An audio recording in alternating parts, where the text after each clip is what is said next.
আমি ন্যাচারালি যখনই ইনভেস্ট করতে চাই বা আমি যখনই কোনো স্টককে বাই করতে চাই, সাধারণত যে জিনিসটার দিকে নজর রাখি সেটা হচ্ছে 200 EMA।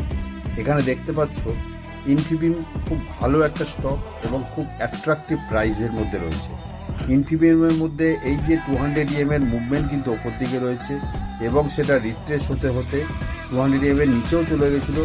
আজকে কিন্তু এটার মধ্যে একটা ভালো ব্রেকআউট এসছে জাস্ট 200 মুভিং অ্যাভারেজের ওপরে। দেখো আমি জুম করে দেখাচ্ছি, এই যে মুভমেন্টটা এসছে এইখান থেকে কিন্তু স্টকটার মধ্যে একটা ভালো মোমেন্টাম আসতে চলেছে।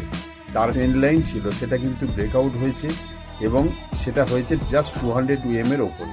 তাই 28 টাকা তো তোমার স্টপ লস হলে কিন্তু এটা 1 থেকে 1.5 বছরের মধ্যে এটা 50 টাকা অব্দিও চলে যেতে পারে। তাই স্টকটার দিকে কেয়ারফুলি ওয়াচ রাখো।